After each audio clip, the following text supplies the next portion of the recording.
नमस्कार, आप सभी दर्शकों का बहुत बहुत स्वागत है देश न्यूज के खास कार्यक्रम ब्लैक बॉक्स में। मैं हूं आपके साथ निशा तिवारी। दर्शकों, ब्लैक बॉक्स में आज हमने जो विषय लिया है वो है विधवा। इसमें हम 3 से 4 टॉपिक्स को कवर करेंगे और जानेंगे कि आखिरकार विधवा का ऐसा कौन सा श्राप था जो उस गांव के लिए काल बन गया, जहां पर लोगों ने अपना गांव छोड़ दिया। सती प्रथा से ये जुड़ी कहानी है। साथ ही साथ आपको बता दें, भारत देश में एक ऐसी प्रथा है जहां पर शादीशुदा महिलाएं विधवा की जिंदगी जीती हैं। 5 महीने तक वो सिंदूर नहीं लगाती हैं। ऐसी प्रथा भी है जिसमें शादी के बाद महिला विधवा भी नहीं होती है, क्योंकि जिस देश में शादी ही औरत की जिंदगी का मकसद होता है, उस देश में विधवा होने का मतलब होता है जीवन का निरर्थक हो जाना, मतलब जीवन में कुछ बचना ही नहीं।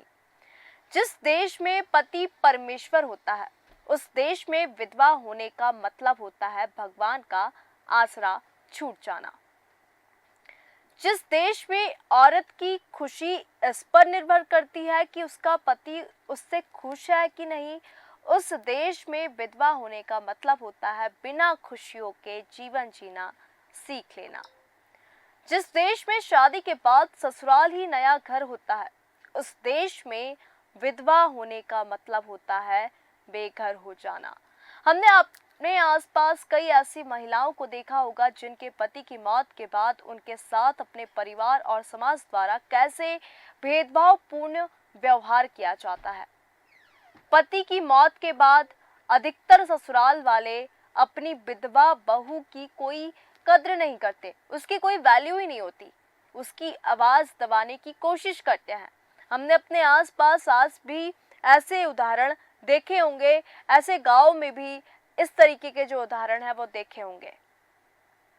अक्सर ससुराल वाले विधवा बहू से रिश्ता ही खत्म कर देते हैं, उसे हमेशा के लिए मायके भेज देते हैं। कोशिश करते हैं कि विधवा बहू और उसके बच्चों को उनके मृत बेटे की संपत्ति में कोई हिस्सा ना मिले। ये व्यवहार तभी बदल पाता है अगर उनके मृत बेटे का कोई बेटा हो जो उनके खानदान का वारिस बन सके। यहाँ भी आपको बता दें, एक पुरुष पर आश्रित होना पड़ता है, फिर भले ही वो उसका बेटा ही क्यों ना हो। बावजूद इसके परिवार के जरूरी कार्यक्रम, त्योहार, शादी आदि में विधवा बहू को शामिल नहीं किया जाता। हम भले ही आज 2024 में जी रहे हों, लेकिन समाज की सोच आज भी वही है। आर्थिक रूप से भी महिलाओं के जीवन में अनेक प्रकार की समस्याएं आती हैं। अगर वे खुद आर्थिक रूप से आत्मनिर्भर नहीं होती, खास तौर पर उन महिलाओं के लिए जो अपनी आर्थिक ज़रूरतों के लिए पूर्ण रूप से अपने पति पर आश्रित होती हैं, ऐसी महिलाओं के लिए जीवन यापन करना बहुत बड़ी चुनौती बन जाता है। ऐसे में अगर उनके मायके वालों का सहयोग ना हो या वे खुद पैसे ना कमाती हों, तो उनके सामने आजीविका का संकट खड़ा हो जाता है। इसलिए हर बार ये कहा जाता है कि महिलाओं का आर्थिक रूप से आत्मनिर्भर होना बेहद आवश्यक है, बेहद ज़रूरी है। लेकिन आर्थिक निर्भरता के सफ़र में भी उन्हें लैंगिक भेदभाव और असमानता से होकर निकलना पड़ता है। पति की मौत के बाद औरत की वैल्यू ही नहीं होती, मतलब कि समाज ये मानता ही नहीं कि एक विधवा औरत की भी बाकी नीड्स होती हैं। क्या पति के मरने के बाद औरत की नीड्स खत्म हो जाती हैं? ये बड़ा प्रश्न उठता है। सिर्फ यही क्यों, क्या एक अकेली विधवा औरत को एक साथी की ज़रूरत नहीं होती जिसके साथ वो खुलकर अपने मन की सारी बातें साझा कर सके? विधवा पुनर्विवाह पर बातचीत तो शुरू हुई हमारे समाज में, लेकिन अभी भी अधिकतर विधवाएं पुनर्विवाह के लिए हिम्मत और साहस नहीं जुटा पाती। वो जीवन पर्यंत विधवा रहकर ही रहती हैं। हमारे परिवार और समाज का माहौल भी विधवा पुनर्विवाह के प्रति आज भी एक सकारात्मक रवैया नहीं रखता। अकेलेपन के डर से विधवा के बच्चों का ब्याह जरूरी होता है, लेकिन विधवा का नहीं। क्या अकेलापन, यहाँ पे ये भी प्रश्न उठता है कि क्या अकेलापन जो यंग एज है सिर्फ उनके लिए ही है? अधेड़ उम्र और बूढ़े लोगों को क्या अकेलापन नहीं खाता? हमारे देश में एक शादीशुदा महिला को इसी लायक समझा जाता है कि वह सारी रीति रिवाजों में बढ़ चढ़कर हिस्सा ले। इसका नतीजा ये होता है कि शादी ब्याह हो या पूजा के काम हो, विधवाओं को ऐसे कार्यक्रमों में आगे आने नहीं दिया जाता या शामिल ही नहीं किया जाता। यही नहीं, पति के मरने के बाद भारतीय समाज के मुताबिक एक औरत अपशकुनी हो जाती है। उससे तैयार होने का जो हक है वो छीन लिया जाता है। उसे मजबूर किया जाता है अपनी इच्छाओं को मारकर एक सादा जीवन जीने के लिए। और जो औरत इस प्रकार का सादा जीवन नहीं जीती, उसका बहिष्कार कर दिया जाता है उसी के रिश्तेदारों, समाज और परिवार के द्वारा। अगर कोई विधवा अपना जीवन एक बार फिर से शुरू करना भी चाहे तो समाज पूरी ताकत लगा देता है उसे रोकने की। अब क्या करना है पढ़ लिख कर, क्यों करनी है नौकरी, क्यों करना है अपना कुछ और काम, और ना जाने ऐसे कितने सवाल खड़े हो जाते हैं। ये सब सिर्फ सवाल नहीं होते, बल्कि हमारी जो चीज़ें हैं हम उसको बताते हैं, जो ये है कि एक औरत को शादी के बाद जीवन खत्म कर देना चाहिए और जीवन में मतलब टूटने या फिर कुछ ढूंढने की कोशिश बिल्कुल भी नहीं करनी चाहिए। और फिर मतलब ढूंढना ही है तो अपने बच्चों में ढूंढे, अपना अस्तित्व बनाने की ज़रूरत क्या है। हमारे समाज को अपना अस्तित्व ढूंढती हुई विधवा महिलाएं रास नहीं आती। अगर हमारा समाज इतना ही प्रगतिशील होता तो आज भी वृंदावन में विधवा आश्रम नहीं चल रहे होते। महिलाओं को पति की मौत के बाद जीवन भर विधवा बनकर रहना पड़ता है। पत्नी कम उम्र की हो तो कई बार दोबारा शादी भी हो जाती है। प्रौढ़ अवस्था की महिलाएं तो आजीवन विधवा जीवन भोगने को विवश हो जाती हैं। मगर देश में एक समाज ऐसा भी है जहां पर पति की मौत के बाद भी महिलाएं विधवा नहीं होती। भारत भिन्नताओं का देश है। यहाँ पे आपको तमाम परंपराएं, तमाम प्रथाएं, तमाम कुप्रथाएं हम ब्लैक बॉक्स के माध्यम से आपको बताते हैं। लेकिन यहाँ पर थोड़ा आप भी आश्चर्यचकित हो जाएंगे, जहाँ पर विधवा होने के बाद भी महिलाएं विधवा नहीं होती। इस समाज में महिलाओं के प्रति सम्मान, उनकी सामाजिक सुरक्षा का ख्याल रखना अनिवार्य होता है। महिला जवान हो या प्रौढ़ हो या फिर बुजुर्ग ही क्यों ना हो, पति की मौत के बाद उनकी दोबारा शादी कर दी जाती है ताकि उन्हें विधवा का जीवन भोगना ना पड़े। आपको बता दें, छत्तीसगढ़, झारखंड समेत देश के अन्य राज्यों में पाई जाने वाली गौंड जनजाति के पारंपरिक रीति रिवाज यूं तो कई हैं, बहुत सारे हैं, लेकिन महिलाओं के पुनर्विवाह की यहाँ पे प्रथा जो है बड़ी अनोखी है। आपको बता दें, गौंड समाज की अनूठी परंपरा है कि यहाँ कोई भी महिला विधवा नहीं रहती। जैसे पति की मौत के बाद उसकी शादी घर के ही किसी अन्य पुरुष से कर दी जाती है। इस पे उम्र का कोई बंधक नहीं होता, उम्र कोई बाधक नहीं बनती। आइए हम इस परंपरा को और विस्तार से जानते हैं। मध्य प्रदेश की गौंड जनजाति को सरसरी तौर पर भी देखिएगा तो इस समाज में एक भी विधवा आपको नहीं मिलेगी। क्यों नहीं मिलेगी, ये प्रश्न तो आपके मन में आया होगा। दरअसल आपको बता दें, इस परंपरा में कुछ ऐसा है कि पति की मौत के 10वें दिन ही महिला को दोबारा सुहागन बना दिया जाता है। उस महिला का विवाह घर के ही किसी पुरुष के साथ कर दिया जाता है।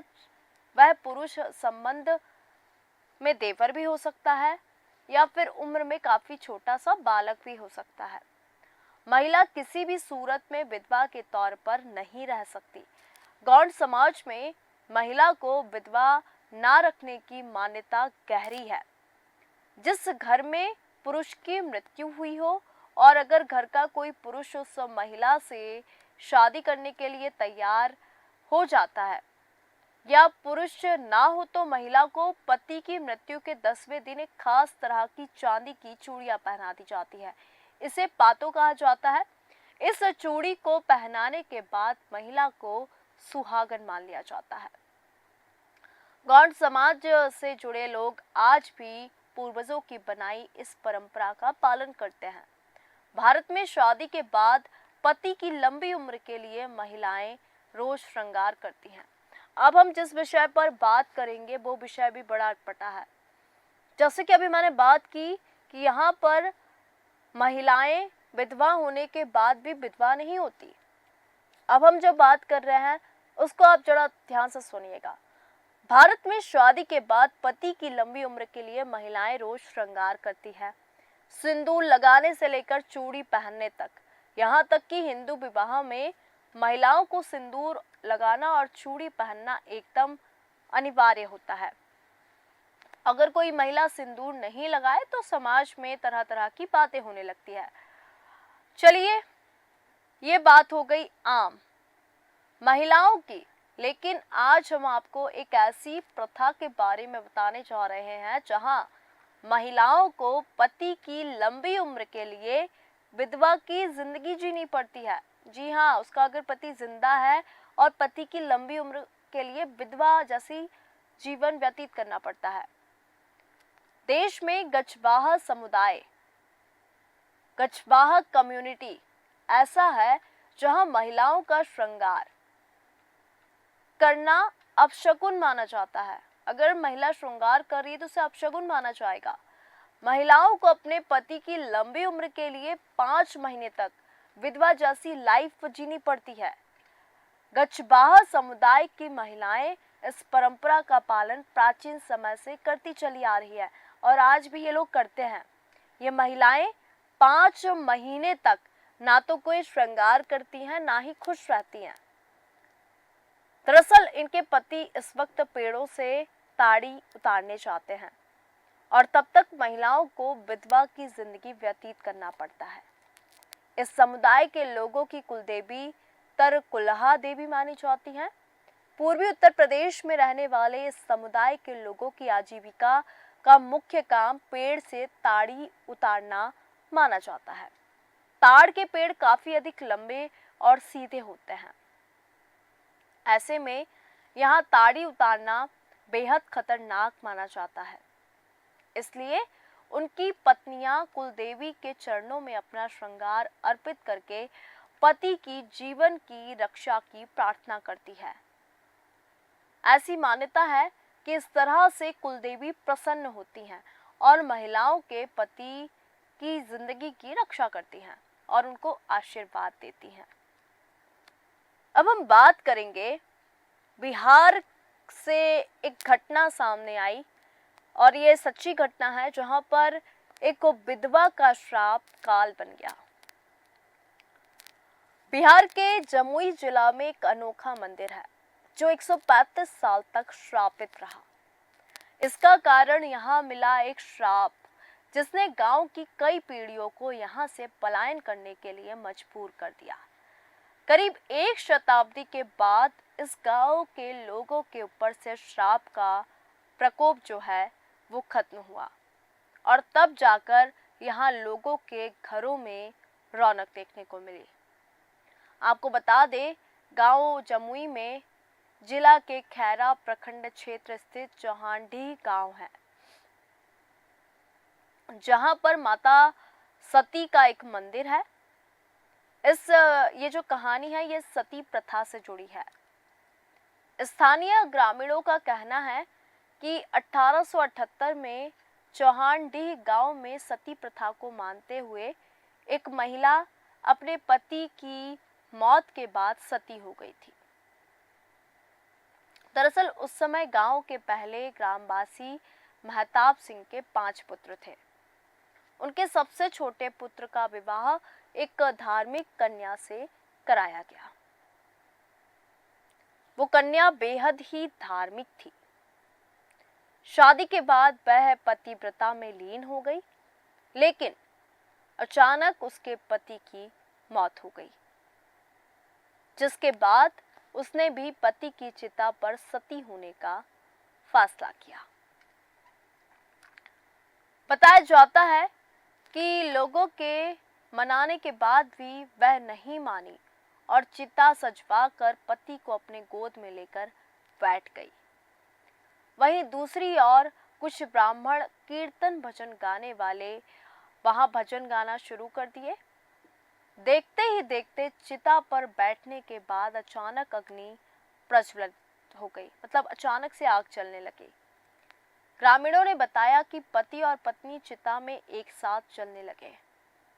इसी बीच एक व्यक्ति ने चिता पर धूमन झोंक दिया, जिससे पति की चिता पर बैठी पत्नी ने दुखी होकर कहा कि मैं तुमको श्राप देती हूँ, तुम्हारा पूरा परिवार नष्ट हो जाएगा।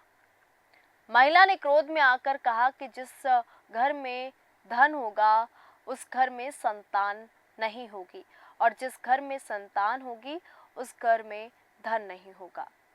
इस श्राप के बाद से गांव में बदहाली का दौर शुरू हो गया। स्थिति ऐसी हो गई कि कई वर्षों तक गांव में खुशहाली नहीं आई। नतीजन लोगों को यहां से पलायन तक करना पड़ा। 135 साल बाद लोग इस श्राप से मुक्त हुए, जिसके बाद यहाँ लोगों ने माता सती का एक मंदिर बनाया और उनसे अपने भूल की क्षमा मांगी। यह कहानी सत्य घटना पर आधारित है और आज भी अगर आप इस गांव में जाएंगे तो आपको ये जो सती मंदिर है ये देखने को मिलेगा। दर्शकों, कैसे एक विधवा का श्राप एक गांव के लिए काल बन गया, लोगों को उस गांव को छोड़ना पड़ा। सती प्रथा से जुड़ी ये कहानी है। विधवा की जिंदगी ये महिलाएं जीती हैं, 5 महीने तक सिंदूर नहीं लगाती। एक ऐसी प्रथा जिसमें विधवा नहीं होती महिलाएं, तो एक ऐसी प्रथा जिसमें शादीशुदा महिलाओं को विधवा होना पड़ता है। जिस देश में शादी ही औरत के जीवन का मकसद होता है, उस देश में विधवा होने का मतलब होता है जीवन का निरर्थक हो जाना। हमारे भारत में आज भी ऐसी तमाम जो प्रथाएं हैं वो प्रचलित हैं, तमाम ऐसी कुप्रथाएं हैं जो प्रचलित हैं। आपको बता दें, भारत देश में जो आज भी सदियों से चली आ रही हैं, अगर देखा जाए तो कुछ प्रथाएं अच्छी है, लेकिन कुछ प्रथाएं यहाँ पर ऐसी हैं जो वाकई में हमें चौंका देती हैं कि भला कोई शादीशुदा औरत किस तरीके से विधवा जिंदगी जीती है, और वहीं विधवा होने के बाद जो महिला होती है वो दोबारा शादी कर लेती है। तमाम तरह की जो प्रथाएं हैं विधवाओं से जुड़ी वो हमारे भारत देश में प्रचलित हैं। आज के इस खास कार्यक्रम में दर्शकों फिलहाल इतना ही। फिर मिलेंगे ऐसी किसी रोचक कहानी के साथ। बने रहिए देश न्यूज़ के साथ। नमस्कार।